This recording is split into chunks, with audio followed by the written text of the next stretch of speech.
السلام علیکم ورحمۃ اللہ وبرکاتہ۔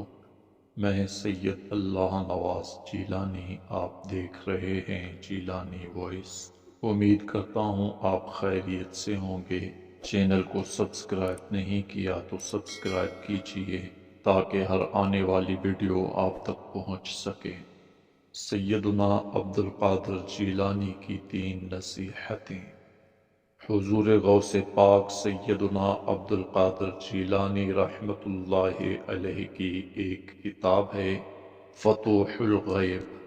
اس کتاب میں حضور غوث پاک رحمۃ اللہ علیہ نصیحت کرتے ہوئے فرماتے ہیں، ہر مسلمان پر ہر حال میں، یعنی دن ہو رات ہو، سردی ہو گرمی ہو، خوشی ہو غمی ہو، مصروفیت ہو فراغت ہو، غرض جب تک جسم میں جان ہے، جب تک عقل سلامت ہے، سانس چل رہی ہے، اس وقت تک ہر مسلمان پر 3 باتیں لازم ہیں۔ نمبر 1، امر یمتثل، شریعت کا حکم کہ اس پر عمل کرے۔ نمبر 2، نہی یجتنب، شریعت کی منع کی ہوئی باتیں کہ ان سے بچتا رہے۔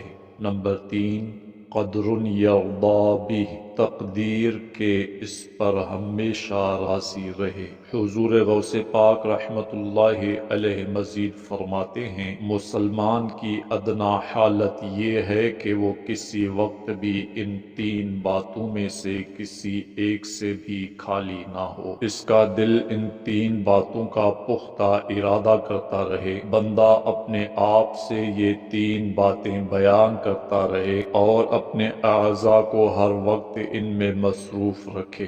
اے عاشقان رسول، غور فرمائیے کتنی مختصر اور کیسی زبردست نصیحت ہے۔ شیخ عبدالحق محدث دہلوی رحمۃ اللہ علیہ اس کی شرح میں فرماتے ہیں، حضور غوث پاک رحمۃ اللہ علیہ نے اس مختصر نصیحت میں پورے دین کا خلاصہ بیان فرما دیا ہے۔ یہاں کمال دیکھیے، ہمارے ہاں بعض لوگ کہا کرتے ہیں، مولانا صاحب ہم تو دنیا دار بندے ہیں، بس جتنا بن پڑتا ہے نمازیں پڑھ لیتے ہیں، ذکر اذکار کر لیتے ہیں۔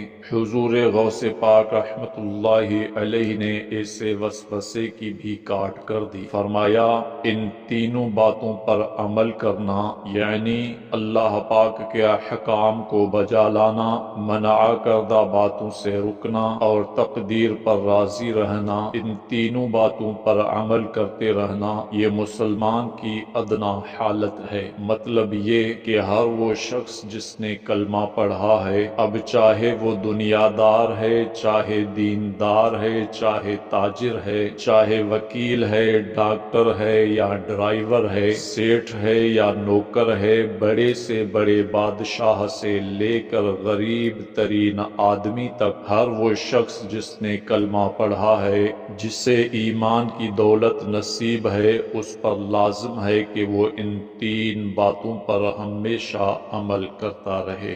پھر یہاں ایک اور نکتے پر غور کیجئے، عموماً ہمارے ذہن میں کئی قسم کے خیالات چل رہے ہوتے ہیں، ہم بہت سارے منصوبے بنا رہے ہوتے ہیں، ہم دل ہی دل میں بڑے بڑے خواب سجا رہے ہوتے ہیں، بلکہ ایسے لوگوں کی بھی ایک تعداد ہے جو نماز پڑھتے ہوئے بھی دنیوی سوچوں میں مصروف ہوتے ہیں۔ اب حضور غوث پاک رحمۃ اللہ علیہ کی تعلیم دیکھیے، آپ نے فرمایا، فَلْيُحَدِّثْ بِهَا نَفْسَهُ، یعنی آدمی کو چاہیے کہ اپنے آپ سے یہ 3 باتیں بیان کرتا رہے۔ مطلب یہ کہ جس طرح ہم دنیوی معاملات میں خواب سجاتے رہتے ہیں، کمانا کہاں سے ہے، کھانا کیا ہے، ایک دکان بنا لی، اب دوسری کب بنانی ہے، ایک کاروبار کامیاب ہو گیا، دوسرا کس سے شروع کرنا ہے، یوں ہم اٹھتے بیٹھتے چلتے پھرتے ہر وقت کسی نہ کسی سوچ میں ہوتے ہیں، دنیا میں آگے سے آگے بڑھنے کے خواب سجا رہے ہوتے ہیں۔ حضور غوث پاک رحمۃ اللہ علیہ نے گویا ہمیں یہ درس دیا کہ تم دنیوی معاملات میں خواب سجاتے رہتے ہو، اپنے اندر ہی اندر دنیا میں آگے سے آگے بڑھنے کے متعلق سوچتے رہتے ہو، ایسی سوچیں چھوڑو، یہ سوچو کہ میں اللہ پاک کے احکام پر عمل کتنا کر رہا ہوں، اگر کمی ہے تو اس کمی کو دور کیسے کرنا ہے۔ یہ سوچو کہ اللہ پاک نے جن کاموں سے منع کیا ہے میں ان کاموں سے کتنا رکتا ہوں، اگر کمی ہے تو اسے دور کیسے کرنا ہے۔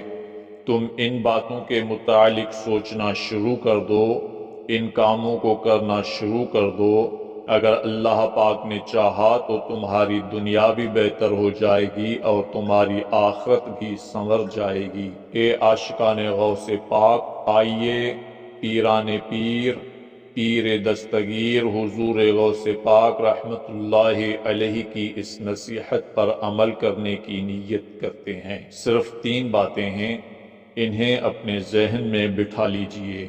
شریعت کے احکام کو بجا لانا ہے، شریعت کے منع کیے ہوئے کاموں سے بچتے رہنا ہے اور تقدیر پر ہمیشہ راضی رہنا ہے۔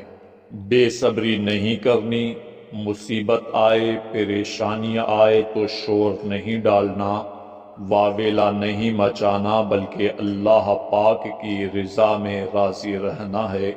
اللہ پاک ہم سب کو اس سبق آموز نصیحت پر عمل کرنے کی توفیق عطا فرمائے، آمین۔